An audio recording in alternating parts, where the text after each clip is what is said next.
Hai semua, bertemu kembali bersama Cikgu Izzati dalam Sembang Mat. So, hari ni kita nak sembang apa ya?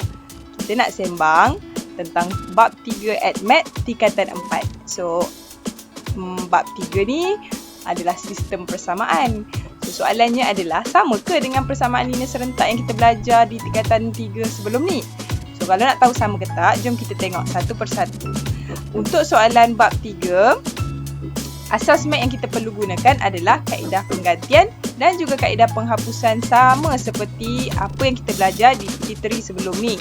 Okey, awak jangan ingat awak dah belajar PT3 so awak lupakan semuanya. Sebenarnya dia sangat-sangat carry forward untuk tingkatan 4 mat ini. Jadi macam mana nak buat? Jom kita terus kepada contoh soalan. Okey, untuk contoh soalan yang hari ni yang cikgu tulis kat sini, dia ada 3 equation yang diberi dan dia minta untuk selesaikan persamaan serentak.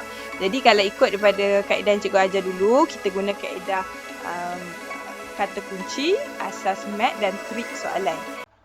Kaedah KAT. K kata kunci, A asas mat, T trik soalan. Jadi untuk soalan macam ni, kita ada K dengan A sahaja sebab tak ada trik soalan lah. Selesaikan persamaan serentak. Apabila ada perkataan selesaikan, kata kuncinya adalah mencari unknown yang ada. So, asas matnya adalah kaedah penggantian dan juga kaedah penghapusan yang awak dah belajar sebelum ni.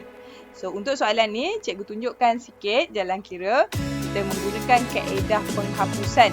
Sebab sebelum ni awak belajar persamaan linear serentak, awak memerlukan 2 unknown sahaja dan 2 equation sahaja. Sedangkan untuk soalan ni diberi 3 equation. Jadi, cikgu nak awak first step reduce. Okey, kita nak reducekan satu unknown supaya nanti kita boleh form 2 equation dengan 2 unknown sahaja. Alright? Jadi kalau awak tengok ni, cikgu dah kumpulkan equation 1 dan 2, kita akan tolak ataupun kita akan hapuskan satu unknown. Pilihlah, awak boleh hapuskan X, boleh hapuskan Y, boleh hapuskan Z supaya kita form satu equation baru yang hanya ada 2 unknown sahaja.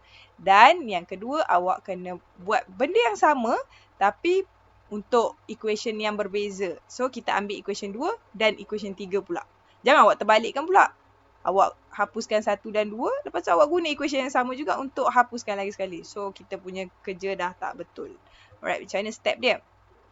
Cikgu ajar laju sikit ya. Ini untuk method. Kalau awak nak tahu asas, awak boleh join kelas online cikgu ataupun banyak baca, cari asasnya dulu dan kembali kepada video cikgu untuk nak dapatkan penyelesaian. Okey? So, kita sambung. Jadi, cikgu minta untuk equation pertama dan equation kedua ni digunakan kaedah penghapusan. Jadi, ini equation pertama. Dan ini equation kedua. Ini equation kedua.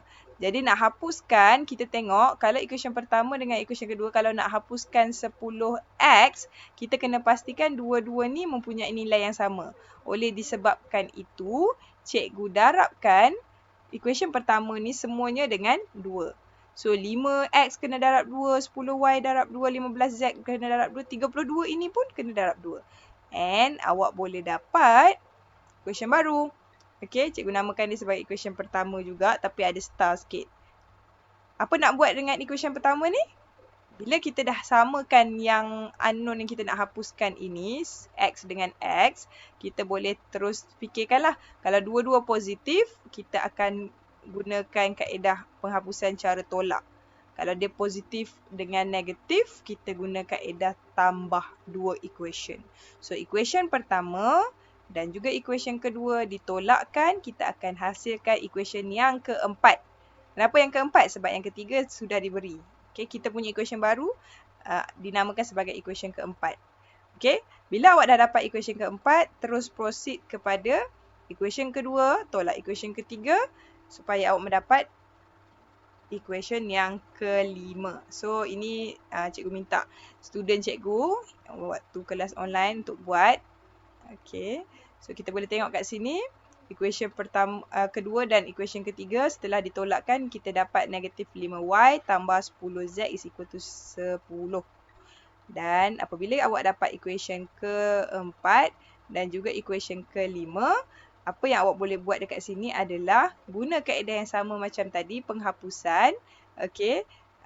Pilihlah sama ada awak nak hapuskan Z ataupun awak nak hapuskan Y. Okey. So, kalau nak hapuskan Y, kalau tengok dekat sini, dua-dua equation ni 5Y dengan negatif 5Y. So, positif, negatif kita kena tambahkan. So, equation keempat tambahkan dengan equation kelima.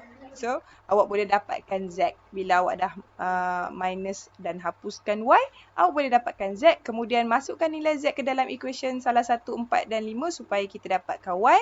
Seusai awak dapat Y, awak dapat Z, awak boleh kembali kepada equation asas ni, masukkan Y, masukkan Z, kemudian awak boleh dapat nilai X. Dan awak boleh dapat ketiga-tiga unknown. Okey, tetapi macam mana pula untuk soalan jenis penceritaan dan juga soalan jenis hanya ada dua equation tetapi ada kuasa dua. So, nak tahu macam mana penyelesaiannya, boleh hubungi Cikgu Izzati ataupun tunggu Cikgu Izzati upload video seterusnya. Sampai berjumpa lagi. Bye. Tapi sebelum tu, kalau korang nak buat test, awak boleh gunakan video ni untuk dapatkan soalan tambahan. Boleh salin ataupun pause video ni untuk test dan selesaikan persamaan ini. Semoga berjumpa lagi di lain waktu. Assalamualaikum. Nak sembang sambil bincang? Jom join Cikgu Izzati di kelas online Cikgu Izzati. Awak boleh WhatsApp Cikgu di 011165990508 atau di mana-mana medium sosial yang lain. Sampai berjumpa lagi. Bye. Assalamualaikum.